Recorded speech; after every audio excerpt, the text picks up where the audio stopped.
Hi everyone, it's Will back again. This one we're actually looking at the Seychelles Citizenship. Don't see it too much on YouTube, and it'd be really good to get things rolling within this. I haven't seen too much content online. Now it is a citizenship that doesn't require you to buy those properties. It's not the traditional one. It's not marketed in the ways that other citizenship programs are marketed in, if that just makes sense. So it's a better one to go for. Now, again, Seychelles, if you don't already know, low tax regime, financial privacy. It's located in the Indian Ocean. It goes Mauritius, Seychelles, Madagascar, Mauritius, Seychelles, and then Maldives is then just above, but quite a way as well. So it's unlike those Caribbean investment programs, right? So again, it requires a residency pathway before that naturalization process. Okay, so usually you need to be a resident for 10 years. It doesn't mean you need to spend 10 years in the country. Now, you can get this in 5 years. There are ways to do that. But essentially, you can do it, very minimal stuff. Minimal requirements, minimal costs. When I say minimal costs, I'm speaking about $600 a year, right, for 5 or 10 years. And you can get that citizenship, okay? And in terms of the time requirement, just 10 days a year. So obviously, there's a few ways you can do is you can speed it up traditionally, as we've seen with the Caribbean investment programs, right? So if you have at least $1 million US in a business within the Seychelles, obviously you basically get the permanent residency permit, which is PRP. So this is one way.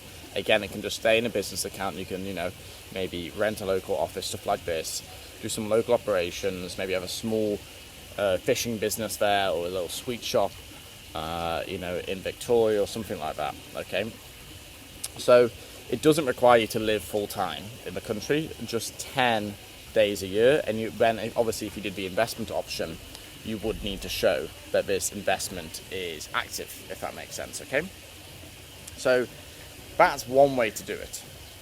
Now, the Gainful Occupation Permit, which is a GOP, very simple. Essentially, you basically just open up a business there or employ yourself from a foreign business and basically get a GOP. Very simple stuff, just a few $100s in fees to do this. You can even do it yourself. We can help you do it, or you can do it yourself. It doesn't really bother me either way, to be honest.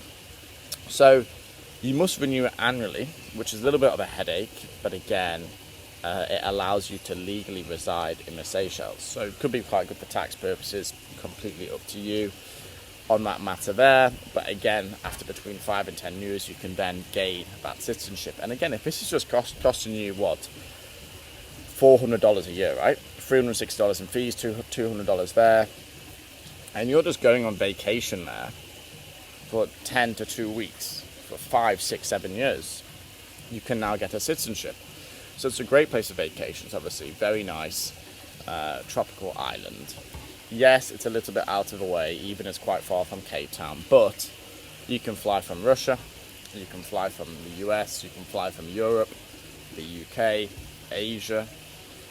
So it is a pretty interesting program to actually do.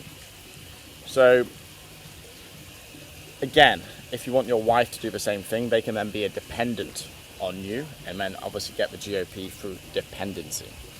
So basically, I'd recommend going for 14 to 15 days a year, not just for 10 days, a little bit more.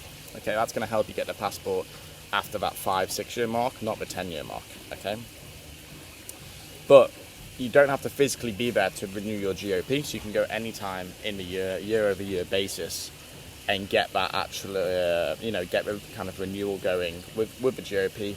Show you're coming to the country once a year. You have some commitment to the country. You're spending some local money there.